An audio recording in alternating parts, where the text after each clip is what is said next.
Hey everyone, welcome back to the challenge. We are here for the final day, and it's all on an exciting topic of supplements. Yes, I'm sure you're well aware of supplements, and maybe you've tried a bunch of things for your leaky gut, or maybe not. But what we're going to do here today is talk about some of these things that you can consider to heal your leaky gut because it is very important. But the reality is that it can be pretty confusing because there's so many different options out there. Someone's saying one thing, someone's saying another thing. So how do you know which is best?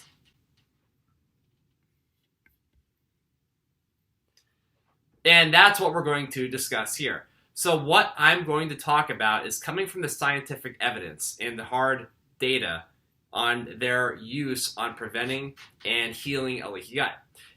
It's important for you to know the difference between what's effective interventions and what's biased suggestions promoted by somebody on social media. But before we go into that, I want to give you this quick analogy first because it's important to fully understand what leaky gut is about and what it takes to fix it. So think of your leaky gut as a house that you live in. You have some neighbors that are a bunch of little kids, and they decide one day to start throwing rocks and debris and dirt at your house, and over time you find out that they are actually penetrating the wall of the house and creating holes in it. Okay, this constant bombardment of rocks and stones is creating a lot of holes and problems. So you spend the next few hours sealing up those holes, and then by tomorrow you find out there are a couple more holes on that side of the wall because these kids are just relentless, and you seal up those holes too. And then by tomorrow, there's more holes on that side of the house. You seal those up, and the next day, there's more holes over there. So this is the constant cycle you're stuck in, right? And water and bugs and debris is getting inside the house because you're never fully sealing up every hole. There's always something going on. So you've never really experienced a full intact wall. That's similar to taking a bunch of supplements for your leaky gut and not stopping the source of what's causing the leaky gut or the holes in the house. Does that make sense?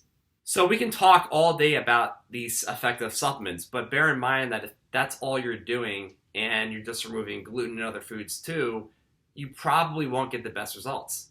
Despite what you've been told and read online, there is no quick fix for this. Please understand that. Please accept that. It took my mom probably a good year and a half for her to really heal her leaky gut. Now, I'm not saying that it will take you that long. Everyone is very different. It is just about emphasizing the point that this can't be fixed overnight. The stress factor we spoke about the other day is a huge cause for these holes in your gut wall. And no amount of supplementation is going to fix that if that stress doesn't get under control. Nonetheless, these supplements are useful that I'm about to talk about.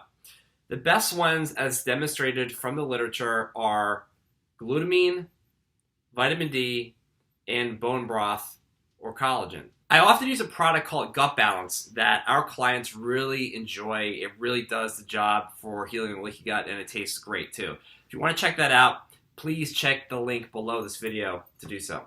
Other considerations, of course, would include probiotics, licorice, marshmallow root, and acetylglucosamine. There is also German chamomile and zinc carnosine. Those are all really effective things you can use to support your leaky gut. But more is not necessarily better, so don't think you need to take all of this. I will generally recommend 2 or 3 things to support someone with leaky gut outside of probiotics. The next question I get a lot is, well, how long do I need to take this stuff? Well, it depends how long you're fighting a leaky gut. If you have infections, candida, SIBO, or IBS symptoms, I would probably continue to use these products for a while.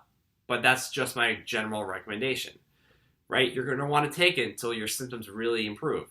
It really does come down to you and the specific issues you're experiencing. Now, sometimes people will tell me that they feel like they're reacting negatively to a product. It's rare, but it is possible because many of the things I mentioned are herbs like marshmallow and licorice, right? You could have already developed an intolerance to these. And that proves my point that you need leaky gut support. So my suggestion would be to try one supplement at a time. Do one for 2 or 3 days and see if you feel any different. And if not, then start taking something else. I would say, for example, do gut balance. See how you do with that. Give it 2 or 3 days. If you tolerate it well, then incorporate glutamine. If you tolerate that well for 2 or 3 days, then add in something like marshmallow extract.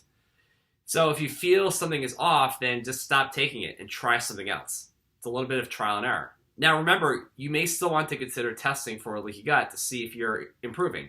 There are a few biomarkers you can test to assess this, and they are zonulin, that's zonulin, occludin, occludin, and actomyosin, actomyosin. Okay, so your action steps are the following. Number 1, pick 2 or 3 products max to use to support your leaky gut. If you are already doing some of this, that's totally cool. But think about changing it up if you like. A great combination that I have used many, many times with clients that I find very effective is glutamine, slippery elm, and gut balance, like I showed you before. And if you want to sign up for my online dispensary, you can pick up these products, and I will also give you 50% off. So just click the link below this video for the online dispensary, and you can do that at your convenience. Number 2, next I would consider leaky gut testing with the biomarkers occludin and zonulin, like I mentioned before. Some stool tests have them, so check out the lab test you want to use first.